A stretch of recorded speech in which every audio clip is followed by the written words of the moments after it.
Hey Rebecca, it has been 12 weeks since we began the Disrupt Aging Community Health Challenge. Can you believe that? No. Have you reached your goals? I am almost there. Yes, I have another week, but I'm going to finish it out with the social connectivity piece with the celebration event. Awesome. Yeah. Tell the people what the challenge is all about. What was our collaboration about? Our collaboration was all about reducing social isolation and improving the health and well-being of older adults in our communities. Right on. We had a 3-month challenge with the YMCA and AARP and about 360 community members who decided they wanted to take on goals related to their physical health, social health, community health, and intellectual health. And people pursued those goals over the past 3 months. So what does it mean to the why? Why is it important to the why? The why is all about healthy living, social responsibility, as well as youth development. But when we take a look at youth development, how about that elder who's imparting their wisdom from all those years of experience? And how about the social responsibility piece with volunteerism and advocacy, and of course the healthy living piece too, that we can live our healthiest lives. And what I believe too is with AARP right there at the helm, that togetherness with both of our organizations can help us move that needle forward.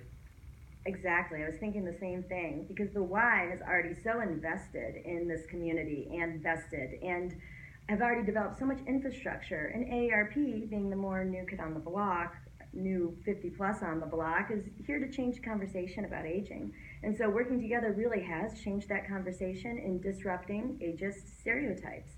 So it's been real important to AARP to partner with the Y, who has all of these programs and all this infrastructure already set.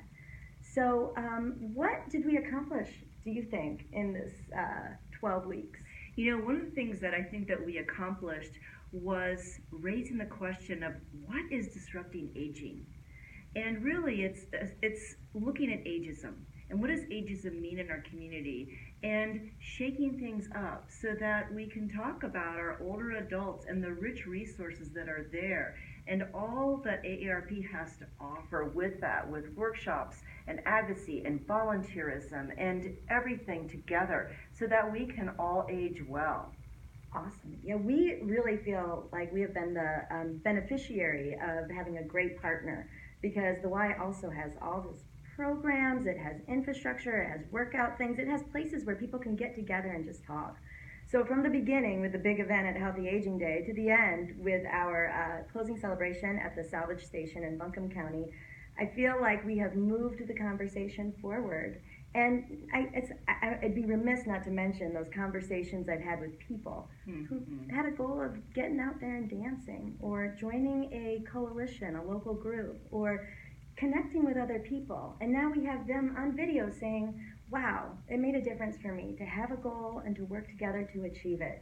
So I feel like it's hard to quantify, but it's really wonderful. And we'll be collecting more data, of course, at the end of this challenge. So let's see, what are our next steps?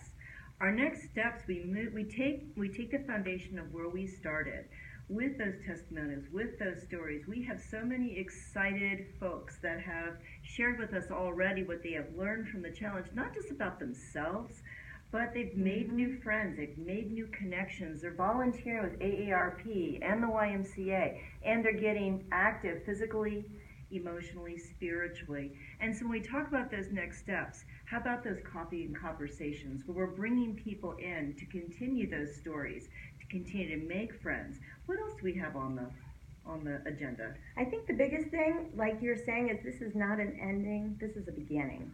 And we're looking at really sharing both space and initiatives and ideas, starting by planning together, looking towards the future. And talking about changing the face of aging, I want to invite one of our premier social change agents here just to say a word or two.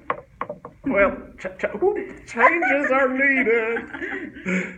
From this to being active, this is part of the disruption. Thank you for the leaders, the stewardship in Buncombe County. Changes will be made. You're the leader. Thank you.